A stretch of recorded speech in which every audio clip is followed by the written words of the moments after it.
I found out my father had died from a text message my mother sent to the family group chat, the same one she used to remind us about Sunday dinners and dentist appointments. It read, "Dad passed this morning. Funeral details soon. Please don't call. I need quiet." 9 words about the man who raised me, followed by a request for silence, as if I were the noise in the room and not the woman who'd just lost her father, too. My name is Marguerite Doyle. Everyone calls me Maggie, except my mother, who has called me the sensible one since I was 11 years old, which in our family has always meant the one who doesn't need anything.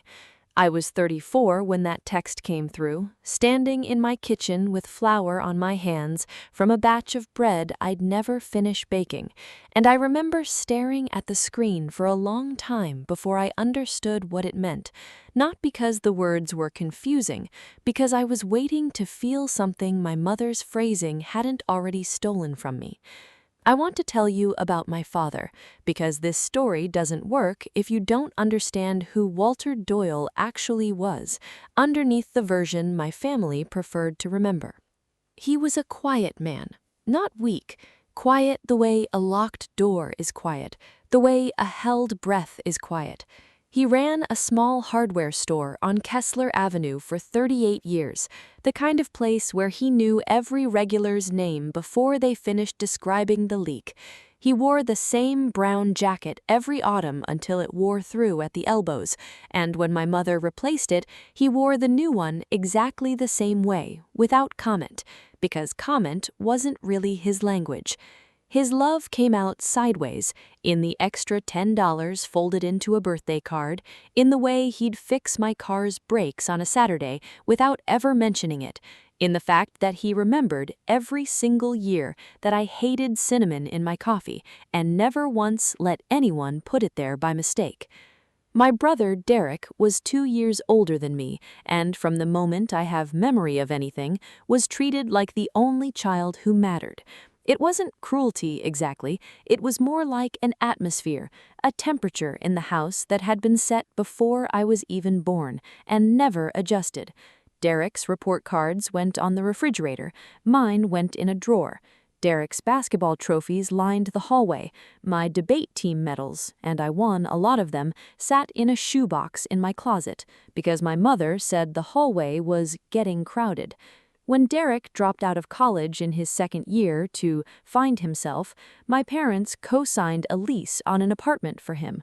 When I graduated with honors and got my first real job as a paralegal, my mother's exact words were, "Well, at least one of you is being practical."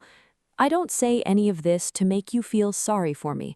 I say it because you need to understand the shape of the room I grew up in, so that later, when I tell you what happened in a different room, a room with a mahogany table and a lawyer named Arthur Kessing, you'll understand exactly why what happened there broke something open in me that I didn't know was still capable of breaking. My father died of a heart attack on a Tuesday morning, alone in the garage, wrench still in his hand, fixing a bracket on my mother's garden shed that nobody had asked him to fix. That detail undid me more than almost anything else, that his last conscious act on this earth was quietly repairing something for someone who rarely thanked him for it.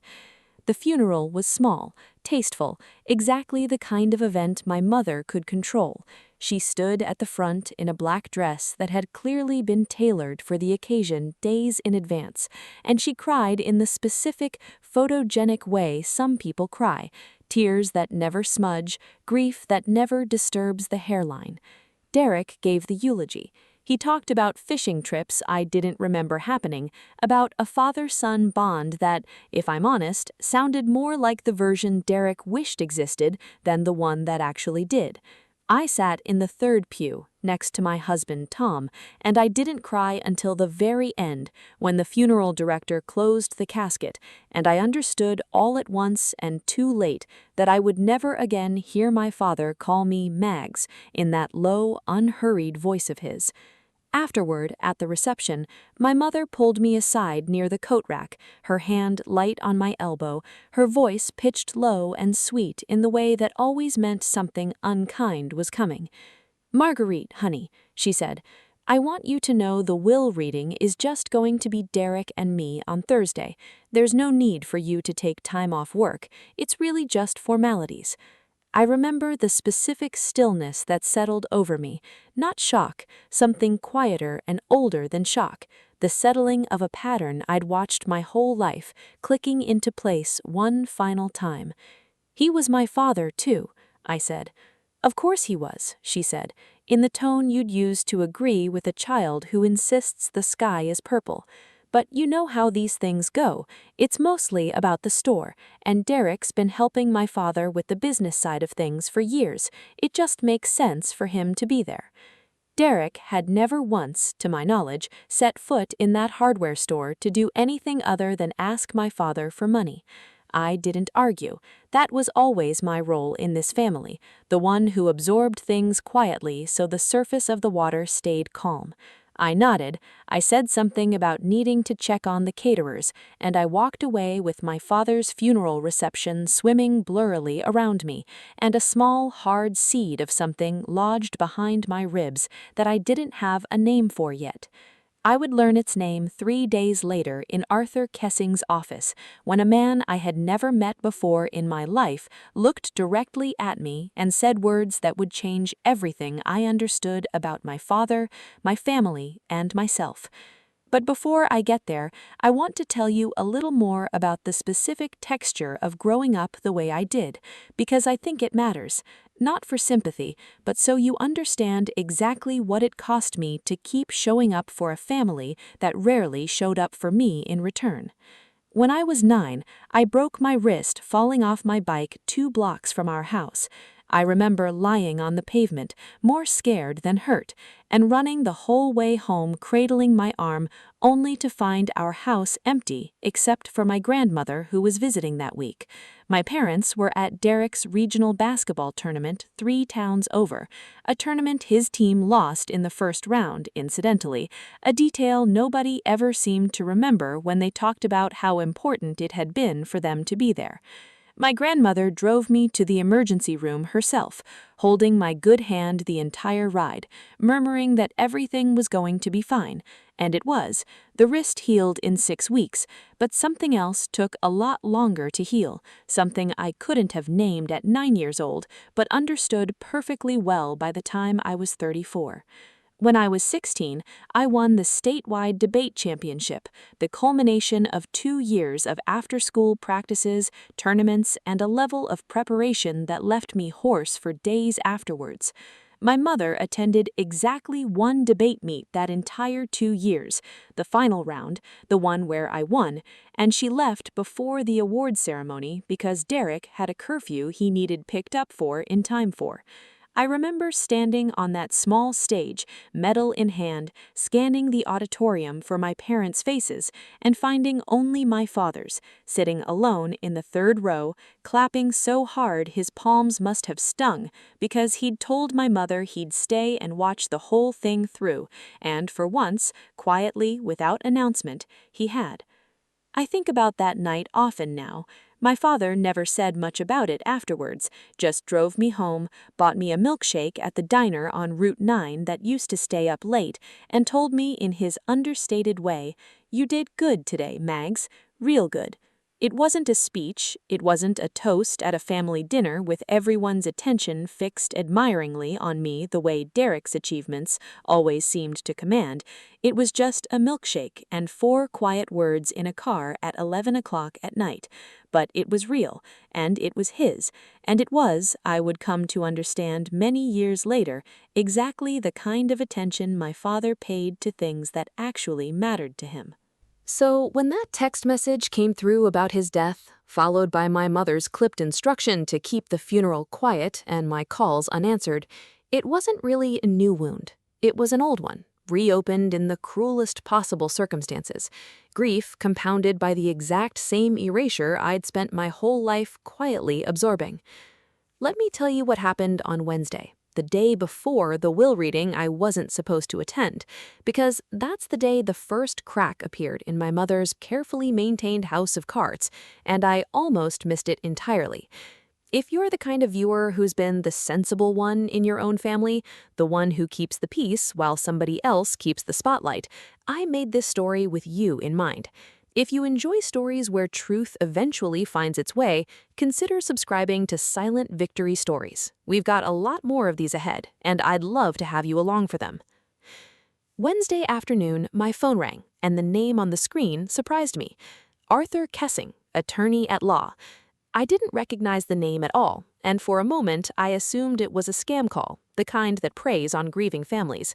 I almost let it go to voicemail. I'm grateful, more than I can say, that I didn't. "Is this Margaret Doyle?" the voice on the other end asked. It was measured, warm in an unhurried, professional way, the voice of a man who had delivered difficult news many times before and had learned exactly how much gentleness to layer over the facts. "Yes," I said carefully. "Can I ask who's calling?" "My name is Arthur Kessing. I was your father's attorney. I'm calling to confirm your attendance at the reading of his will tomorrow at 2 o'clock. I sat down slowly on the edge of my kitchen chair. "I think there's been some confusion," I said. "My mother told me the reading was just for her and my brother." There was a pause on the line, brief but distinct enough that I noticed it. "Mrs. Doyle," he said, and I understood he meant me, not my mother, which threw me for a strange half-second. "Your father's will specifically names you as a required party to the reading. I have your contact information directly from his file.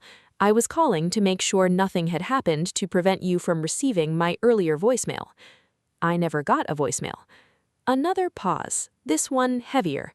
"I see," he said, in a tone that told me he understood exactly what that meant, even though neither of us said it aloud. "Well, I'm glad I reached you directly then. 2 o'clock tomorrow, at my office on Fenwick Street. It's important that you're there, Mrs. Doyle. Your father was very specific about that." I hung up the phone and sat in my kitchen for a long time, staring at the bread I still hadn't finished baking 2 days earlier, now hardened and useless on the counter. My mother had lied to my face at my father's own funeral reception. Not a small lie, not a misunderstanding, a deliberate, surgical omission designed to keep me out of a room my father himself had insisted I be in. I want to be honest with you about what I felt in that moment, because I think it's important, and because I think a lot of you viewers have felt it too. It wasn't rage, not yet. It was something colder and more familiar, like a kind of exhausted recognition, like touching a bruise you'd almost convinced yourself had healed. Of course she did this, of course. I called Tom, my husband, and told him what happened. He was quiet for a moment on the other end of the line, and then he said the thing that I think finally cracked the ice I'd been standing on for 30 decades. "Maggie, I love your mother because she's your mother, but I need you to hear me say this. That woman does not get to keep deciding you don't matter. Not anymore." I didn't sleep well that night. I lay next to Tom in the dark, running through 30 years of small erasures, and I kept coming back to one image. My father, alone in that garage, fixing a shed nobody asked him to fix on the last morning of his life. A man who fixed things quietly, without needing credit for doing it. A man who, I was starting to suspect, with a feeling I couldn't yet justify, might have fixed one more thing before he died and left it exactly where someone would eventually have to find it. I want to tell you about the phone call I made to my mother that Wednesday night, after I hung up with Arthur Kessing, because I think it's important you understand exactly how deliberate her lie had been. Not a slip of memory, not a miscommunication, but a choice made with full awareness of what she was doing. "Mom," I said, keeping my voice as even as I could manage, "Arthur Kessing called me today. He said the will reading requires my presence tomorrow. He said Dad specifically named me." There was a pause on the line, and I could practically hear her rearranging her expression, even though she wasn't standing in front of me.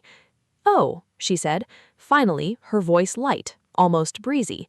"I suppose there was some confusion about that. I must have misunderstood the lawyer's instructions." You told me at Dad's funeral reception that the reading was just for you and Derek. You said it directly to my face, standing by the coat rack. Maggie, I don't remember the exact wording I used. I was grieving. We all were. Her voice took on the practiced, wounded quality she deployed whenever she was cornered, the tone that always somehow managed to make her the injured party in conversations where she'd clearly done the injuring. I'm not making it into anything, I said. I'm just telling you what happened. Arthur said he left you a voicemail about it days ago. Another pause, longer this time. I may have missed a call, she said carefully, which was, I understood even then, as close to an admission as I was ever going to get from her. Regardless, I'll see you tomorrow, I suppose, since apparently that's what your father wanted. She hung up the phone before I could respond, and I sat there in my kitchen holding a dead phone line, feeling the particular, specific loneliness of being right about something and having it change absolutely nothing about how the other person treated you. I called Tom into the kitchen and told him the whole exchange, word for word, the way I always did when I needed him to help me sort through what was fair to feel and what was just old, familiar hurt dressed up as something new. He listened quietly, the way he always does, and when he finished, he didn't try to fix it or minimize it. He just said, "You know none of this is your fault, right? None of it. Not the funeral, not the phone call, not whatever happens tomorrow." I didn't fully believe him that night. It would take the events of the next several weeks for me to actually feel the truth of what he was saying, rather than just intellectually agreeing with it. Arthur Kessing's office was on the third floor of an old brick building on Fenwick Street, the kind of place with wood paneling that had seen 40 years of difficult family conversations absorbed into its walls. I arrived at 1:50, 10 minutes early, and found my mother and Derek already seated in the small waiting area, my mother in the same tailored black dress from the funeral, Derek scrawling on his phone with the particular restlessness of a man who'd already spent the inheritance in his head. My face did something complicated when she saw me, a flicker of surprise, quickly smoothed over into practiced pleasantness. "Maggie," she said, "I didn't realize you were coming." "Mr. Kessing called me himself," I said level. "He said Dad specifically requested I be here." Something passed behind my mother's eyes, not quite panic, but close to it, the look of someone recalculating a plan in real time. "Well," she said, "that's fine. Of course." Derek didn't even look up from his phone.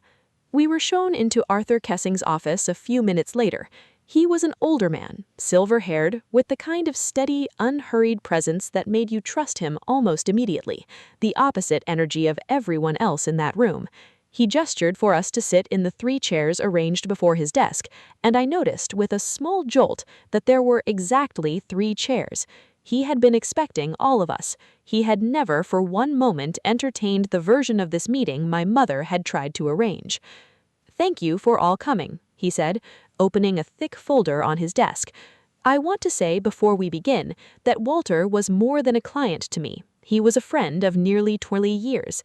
I want to honor his wishes exactly as he left them, and I'd ask for everyone's patience as we go through this."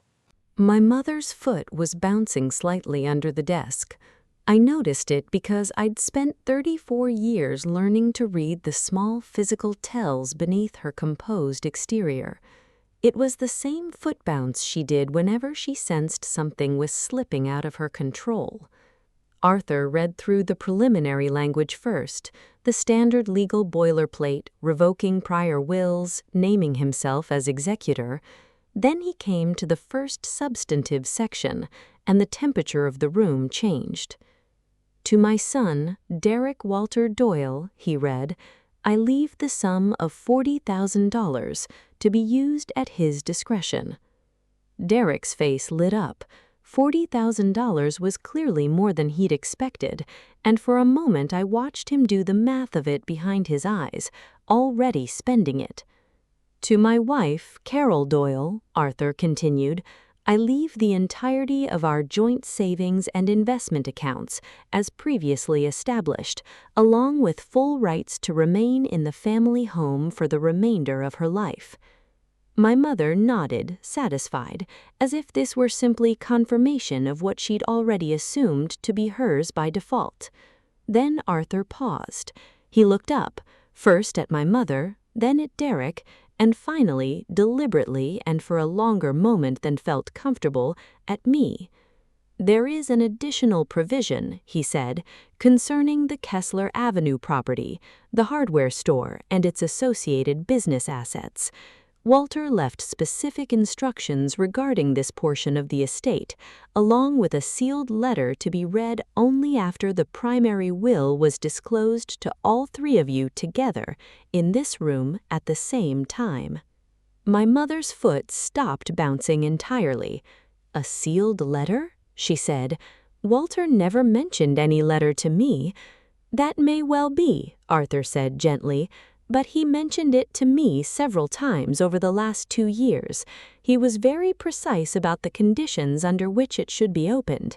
He reached into the folder and withdrew a second envelope, cream-colored, sealed with wax, my father's looping handwriting across the front reading simply, "For my children, read together, no exceptions." I felt my pulse pick up.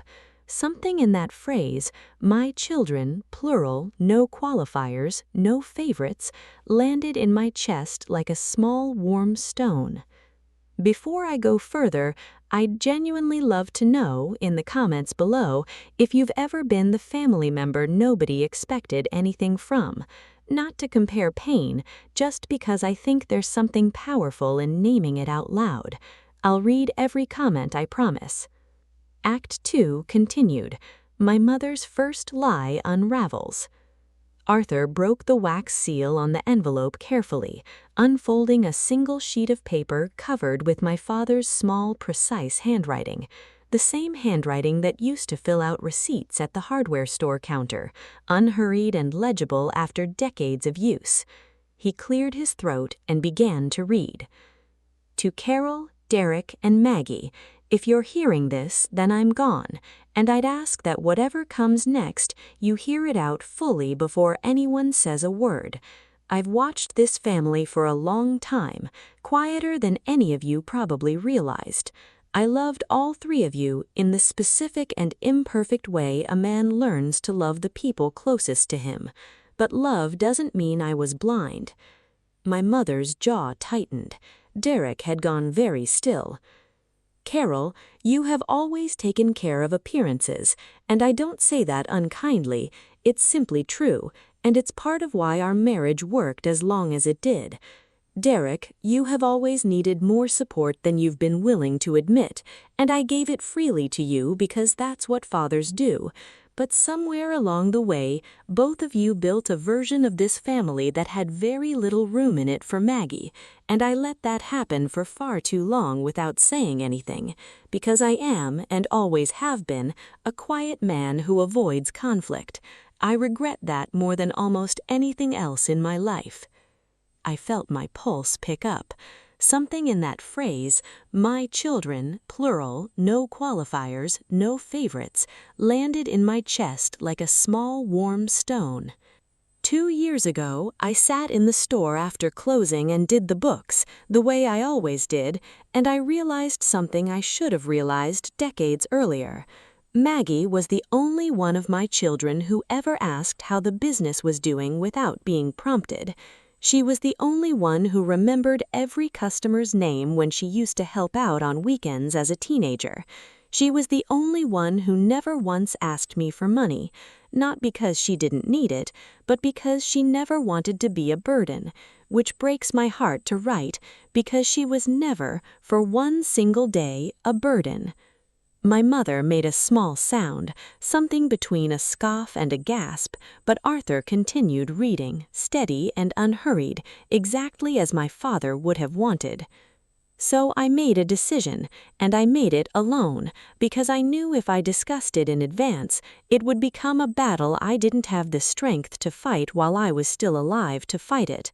The Kessler Avenue property, the hardware store, and its full business assets are to be transferred entirely to my daughter Margaret Doyle, effective immediately upon the reading of this letter. This is not a punishment to Derek or Carol.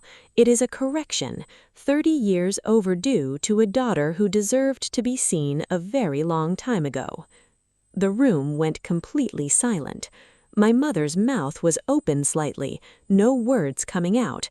Derek had put his phone down entirely and was staring at Arthur as though he might have misheard. "There is no mistake, Mrs. Doyle," Arthur said, calm but firm now. "I drafted this trust myself. I witnessed the signing personally alongside an independent notary, specifically to prevent exactly the kind of challenge you're describing. Your husband anticipated this reaction. He was quite thorough." My mother sat back down slowly, the fight visibly draining from her, replaced with something colder and more calculating, which, if you've been paying attention to how I've described her, should tell you that this was very far from over. Arthur gave us all a moment of silence before continuing, the kind of practiced pause I imagine he'd learned to deploy over decades of delivering news that reshaped families in real time. When he spoke again, his voice was gentler, though no less firm. "I want to be clear about something for all three of you," he said, looking between us. "Walter didn't do this to punish anyone. He said as much to me more than once in the 2 years leading up to his passing. He loved his family, all of it, imperfectly, the way most of us love the people closest to us.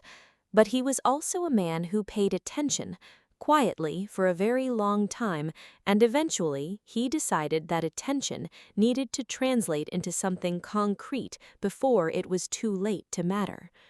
My mother's hands were folded tightly in her lap, knuckles pale.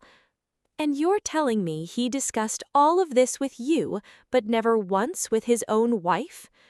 "He discussed it with me because he needed someone who could execute his wishes with legal certainty, exactly as he intended them, without interference," Arthur said, not unkindly, but without softening the point either. "I believe, Mrs. Doyle, that he anticipated interference would come specifically from you, which is precisely why the trust was structured the way it was, irrevocable, independently witnessed, and video recorded at his own insistence." I watched something in my mother's expression flicker, not quite recognition, but something adjacent to it, as if some small, honest part of her understood exactly why my father might have made that choice, even if the rest of her would spend months refusing to admit it out loud. Derek finally spoke, his voice smaller than I'd heard it in years. "So what happens to me? The 40,000, is that it? That's supposed to cover everything?" "That was your father's decision, made with full knowledge of your circumstances," Arthur said carefully, and I noticed for the first time a flicker of something almost like sympathy cross his face when he looked at my brother. "I'd encourage you to speak with your sister and mother privately about anything beyond what's specified in this document. My role here is simply to execute the will as written." We left Arthur's office that afternoon in near total silence, the three of us walking out into a parking lot that felt, in that moment, like the site of some enormous invisible earthquake, the ground beneath our family rearranged, though nothing on the surface looked any different at all. My mother got into her car without another word. Derek lingered by mine for a moment, looking like he wanted to say something, and then didn't, climbing into his own car and driving away instead.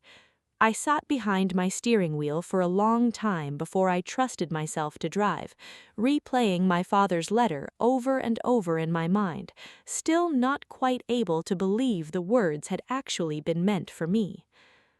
I want to pause here and tell you something that isn't in any legal document, something Arthur told me privately after that meeting, once my mother and Derek had left the office in a thick, furious silence.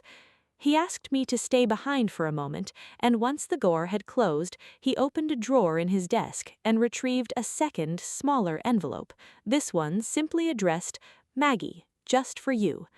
Your father gave me this at the same time as the other letter, with instructions to only give it to you privately after the reading and only if you seemed like you needed it." He smiled faintly.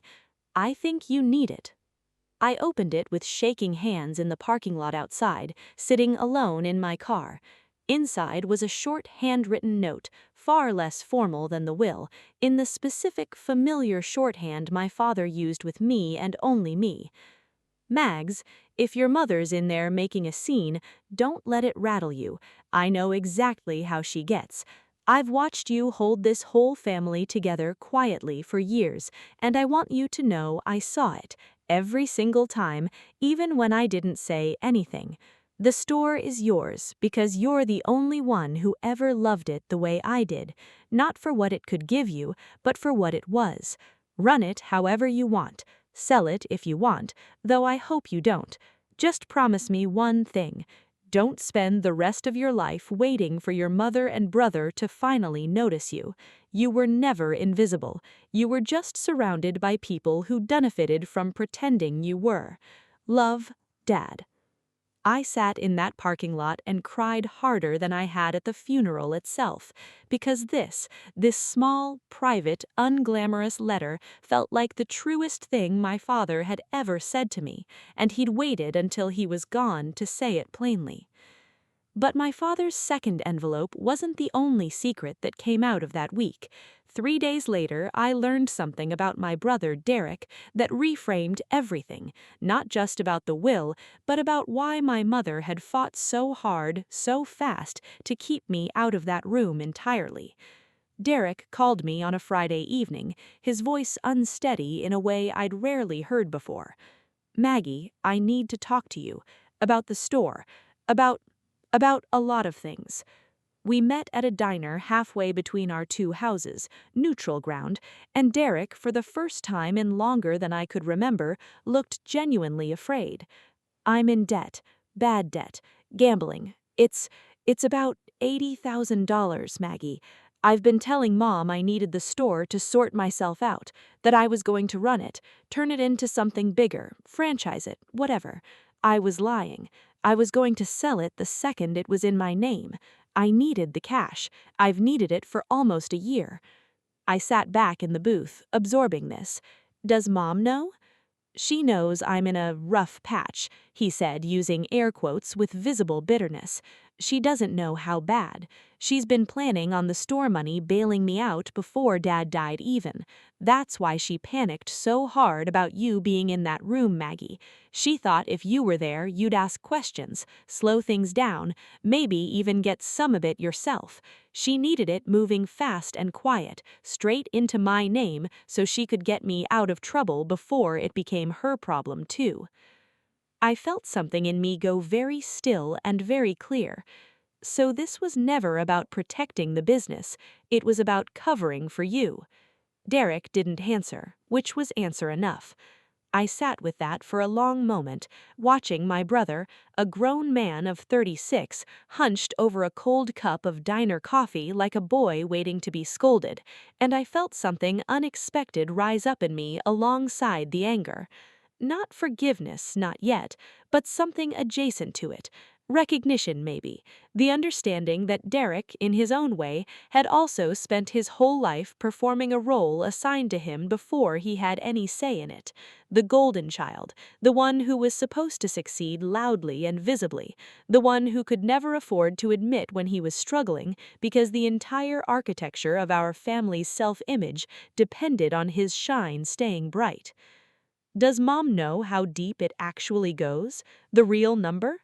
Derek shook his head. "I've been rounding down every time I mention it to her.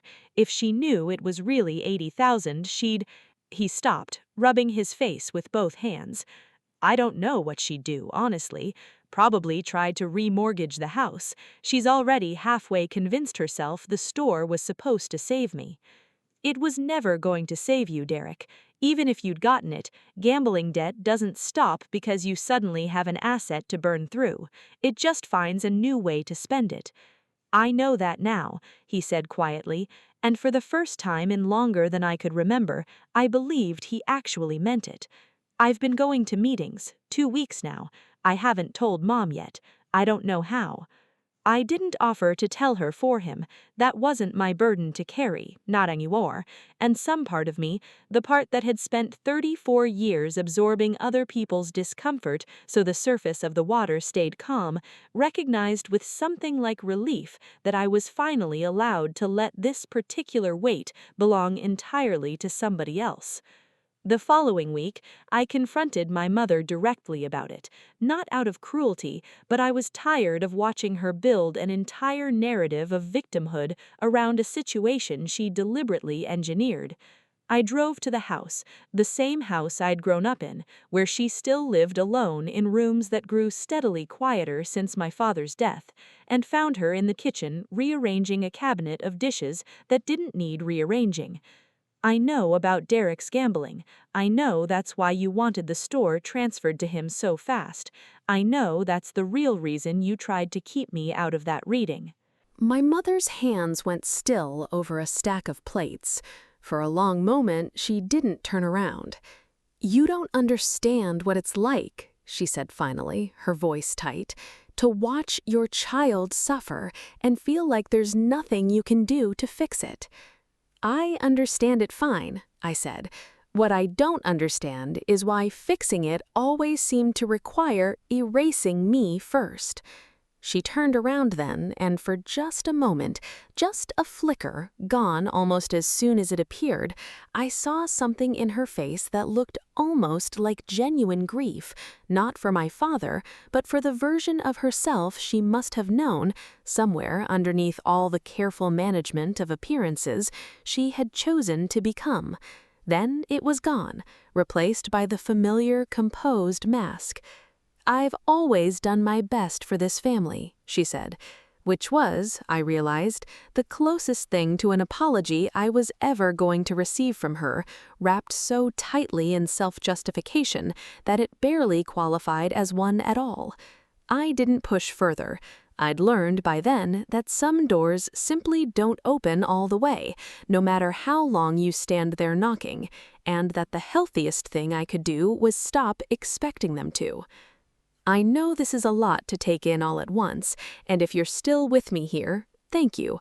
We're getting close to the part of this story where everything finally comes together, so stay with me a little longer.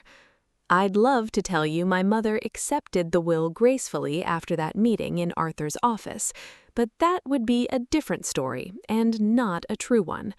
2 weeks later, I received a certified letter from a lawyer I'd never heard of, informing me that my mother intended to formally contest the trust on the grounds of undue influence and diminished capacity, claiming my father had not been of sound mind when he established it.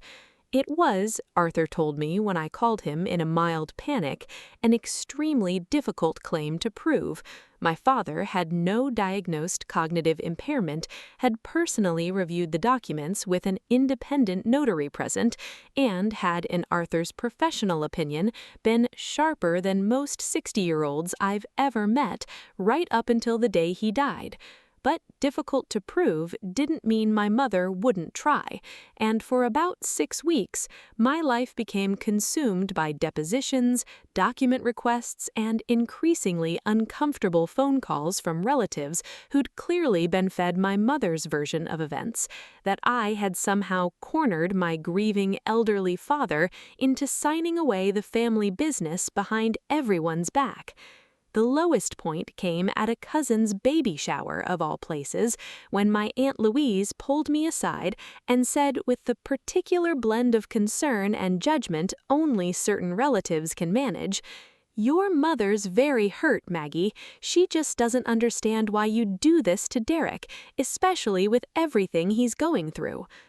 "Everything he's going through," I repeated, and something in my voice must have carried more weight than I intended because Aunt Louise's expression flickered. "His struggles," she said, vaguely. "You know."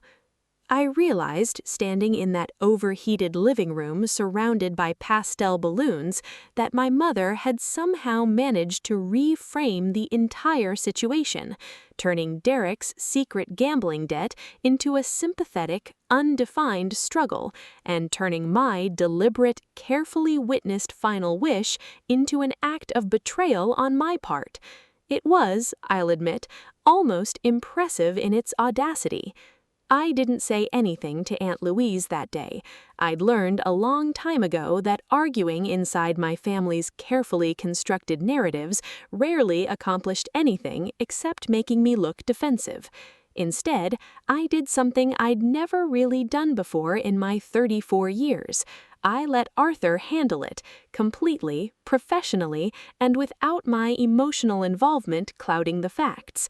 I gave depositions when required. I answered questions honestly and without embellishment. And I waited. The turning point came 6 weeks into the contest, when my mother's own lawyer, during a deposition I wasn't present for, but which Arthur recounted to me afterward with something close to weary amusement, asked her directly whether she had any documented evidence of my father's supposed cognitive decline. She didn't. What she had instead was an increasingly frantic collection of second-hand recollections from friends who thought Walter had seemed a bit forgetful lately, testimony that, under any legal scrutiny, amounted to nothing more than the ordinary forgetfulness of a man in his 60s who occasionally misplaced his reading glasses. Meanwhile, Arthur produced something my mother clearly hadn't anticipated: video footage from the day of the signing. My father had insisted, unprompted, that Arthur record the entire notarization process, just in case anyone ever says I didn't know what I was doing, he'd apparently told Arthur at the time, with a small, knowing smile that Arthur said he hadn't fully understood until months later, watching my mother's contest unfold exactly as my father seemed to have anticipated it would. In the video, my father spoke clearly, deliberately, and at length about exactly why he was making this decision, citing specific memories, specific moments of feeling that I'd been overlooked, specific reasoning about the store's future. It was, in Arthur's words, about as far from diminished capacity as a legal video has ever looked.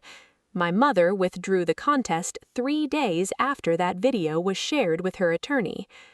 I want to tell you about the day I finally walked into the Kessler Avenue hardware store as its legal owner, because it didn't feel like the triumphant moment you might expect from a story like this. It felt quiet. It felt, more than anything, like coming home to a version of myself I'd left behind a long time ago. The store smelled exactly the way it always had: sawdust and machine oil and the particular metallic tang of 1,000 nails in bins along the back wall. Frank, the store's longtime manager who'd worked alongside my father for nearly 15 years, was behind the counter when I walked in, and his face broke into a wide, relieved smile the moment he saw me. "Maggie Doyle," he said, "never thought I'd be this glad to see the boss's daughter walk through that door."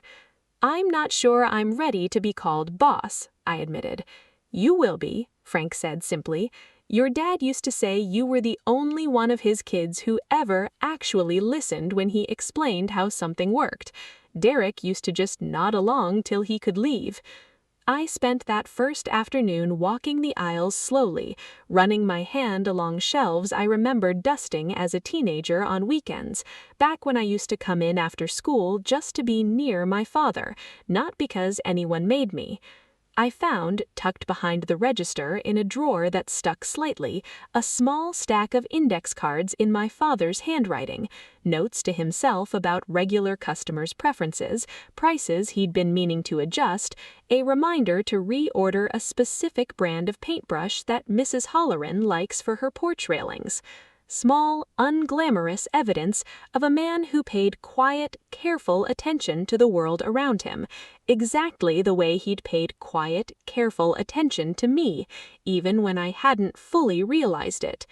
I decided standing in that store that afternoon not to sell it, not out of stubbornness and not entirely out of sentimentality either, though there was plenty of that, but because I realized for the first time in longer than I could remember that I actually wanted something for myself, purely because it was mine, and not because it made anyone else comfortable or proud or satisfied. That first month was harder than I expected, in ways that had nothing to do with grief and everything to do with logistics. I had never run a business before, and the learning curve was steep. Payroll systems, supplier contracts, inventory software that Frank politely informed me my father had refused to update for the better part of a decade because he preferred his own handwritten ledgers. I spent long evenings at the kitchen table with Tom, spreadsheets spread between us, learning the difference between gross margin and net margin, calling suppliers to renegotiate terms my father had let slide for years out of simple inertia. There was a specific evening about 6 weeks in when I nearly gave up entirely. A supplier had shorted an order, a part-time employee had quit without notice, and I'd spent an entire afternoon on hold with the payroll company only to be disconnected twice.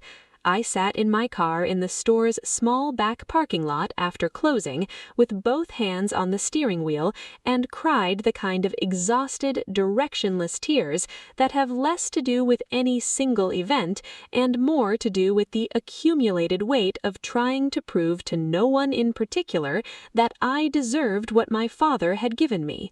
It was Frank, of all people, who found me there and knocked gently on the window. "Your dad had nights like this too," he told me, once I'd rolled it down. "More than you'd think. He used to sit in this exact spot some evenings before he'd go home, just building up the energy to walk back into the house. Running something you love is still running something, Maggie. It's allowed to be hard." I think about that conversation often now, especially on the harder days, because it reframed something for me that I hadn't fully understood before. That inheriting my father's trust in me didn't mean I'd inherited some effortless, natural gift for the work itself. It meant I'd inherited the right to struggle with it honestly, the way he had, without having to hide the struggle from anyone, least of all myself. My mother did not come to see the store. She has not, to this day, fully reconciled with the outcome, though the sharp edges of her anger have softened over time into something more like resigned distance. Polite at family gatherings, careful never to mention the will directly, treating the entire episode as a subject better left undiscussed. Derek, to his credit, and I say this because I think people deserve acknowledgement when they actually try, eventually got real help for his gambling debt. Not because of the will, he told me later, but because watching the whole situation unfold in front of an entire family finally made the consequences of his choices impossible to keep hidden or minimized. We're not as close as some siblings, but we talk now, honestly, in a way we never really did before. He came by the store last spring, unprompted, and helped me repaint the front sign. We didn't talk about the will that day. We didn't need to. If any part of this story feels familiar to you, if you've ever had to fight quietly for something that should have been given to you freely, I hope you know that patience, like my father's, and persistence, like the kind I had to learn, eventually finds its way to the surface. It doesn't always look like a dramatic confrontation. Sometimes it looks exactly like this. It's been a little over a year now since my father passed away, and the store is doing better than it has in nearly a decade. I kept Frank on, gave him a proper raise for the first time in years, and hired 2 part-time employees, including, in a small twist I still find quietly funny, my cousin's college-age daughter, who reminds me a little of myself at that age. Quiet, observant, easily overlooked by people who don't take the time to notice her. I renamed the store, gently, from Doyle's Hardware to Doyle and Daughter Hardware, which felt, when I finally settled on it, the smallest and truest correction I could make to 34 years of being an afterthought. My father's name is still right there on the sign. It always will be. but mine is there too now, in a place it should have been along on the sign. The day the new sign went up, I didn't tell anyone in advance. Not Tom, not Frank, not even Derek. I wanted to see it alone first, standing across the street the way you'd stand back to look at a painting, before I let anyone else's reaction shape how I felt about it. The old sign had hung there for 38 years, faded green letters my father had painted himself back when he first opened the place, long before I was born.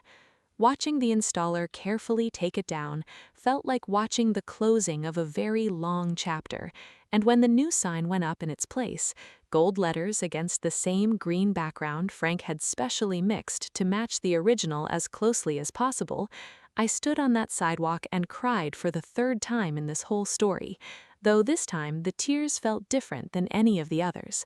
Lighter, somehow, less like grief and more like relief finally being allowed to surface. Derek, to his credit, and I say this because I think people deserve acknowledgement when they actually try, eventually got real help for his gambling debt. Not because of the will, he told me later, but because watching the whole situation unfold in front of an entire family finally made the consequences of his choices impossible to keep hidden or minimized.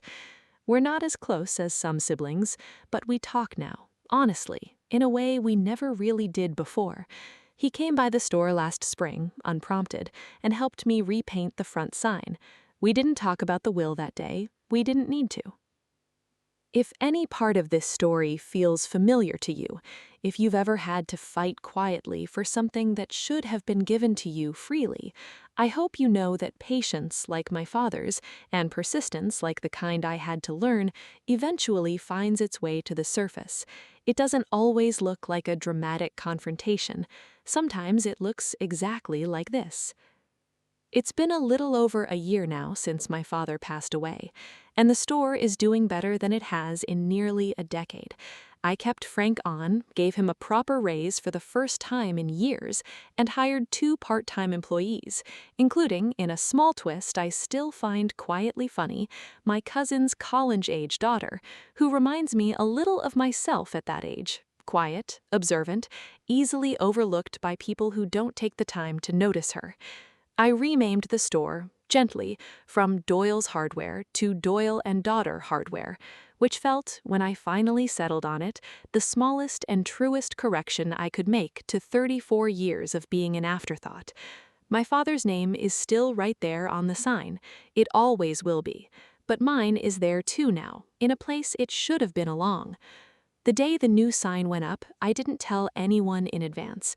Not Tom, not Frank, not even Derek. I wanted to see it alone first, standing across the street the way you'd stand back to look at a painting, before I let anyone else's reaction shape how I felt about it. The old sign had hung there for 38 years, faded green letters my father had painted himself back when he first opened the place, long before I was born. Watching the installer carefully take it down felt like watching the closing of a very long chapter, and when the new sign went up in its place, gold letters against the same green background Frank had specially mixed to match the original as closely as possible, I stood on that sidewalk and cried for the third time in this whole story, though this time the tears felt different than any of the others. Lighter, somehow, less like grief and more like relief finally being allowed to surface. Derek, to his credit, and I say this because I think people deserve acknowledgement when they actually try, eventually got real help for his gambling debt. Not because of the will, he told me later, but because watching the whole situation unfold in front of an entire family finally made the consequences of his choices impossible to keep hidden or minimized. We're not as close as some siblings, but we talk now, honestly, in a way we never really did before. He came by the store last spring, unprompted, and helped me repaint the front sign. We didn't talk about the will that day. We didn't need to. If any part of this story feels familiar to you, if you've ever had to fight quietly for something that should have been given to you freely, I hope you know that patience, like my father's, and persistence, like the kind I had to learn, eventually finds its way to the surface. It doesn't always look like a dramatic confrontation. Sometimes it looks exactly like this. It's been a little over a year now since my father passed away, and the store is doing better than it has in nearly a decade. I kept Frank on, gave him a proper raise for the first time in years, and hired 2 part-time employees, including, in a small twist I still find quietly funny, my cousin's college-age daughter, who reminds me a little of myself at that age. Quiet, observant, easily overlooked by people who don't take the time to notice her. I renamed the store, gently, from Doyle's Hardware to Doyle and Daughter Hardware, which felt, when I finally settled on it, the smallest and truest correction I could make to 34 years of being an afterthought. My father's name is still right there on the sign. It always will be. But mine is there too now, in a place it should have been along. The day the new sign went up, I didn't tell anyone in advance. Not Tom, not Frank, not even Derek.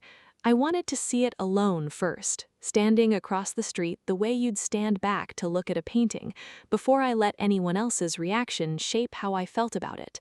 The old sign had hung there for 38 years, faded green letters my father had painted himself back when he first opened the place, long before I was born.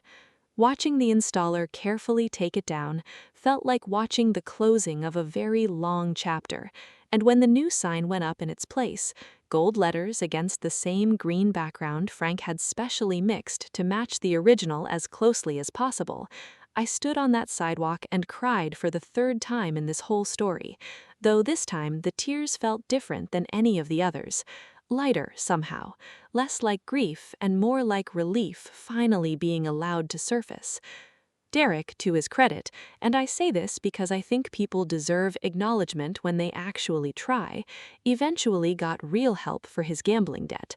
Not because of the will, he told me later, but because watching the whole situation unfold in front of an entire family finally made the consequences of his choices impossible to keep hidden or minimized. We're not as close as some siblings, but we talk now, honestly, in a way we never really did before. He came by the store last spring, unprompted, and helped me repaint the front sign. We didn't talk about the will that day. We didn't need to. If any part of this story feels familiar to you, if you've ever had to fight quietly for something that should have been given to you freely, I hope you know that patience, like my father's, and persistence, like the kind I had to learn, eventually finds its way to the surface. It doesn't always look like a dramatic confrontation. Sometimes it looks exactly like this. It's been a little over a year now since my father passed away, and the store is doing better than it has in nearly a decade.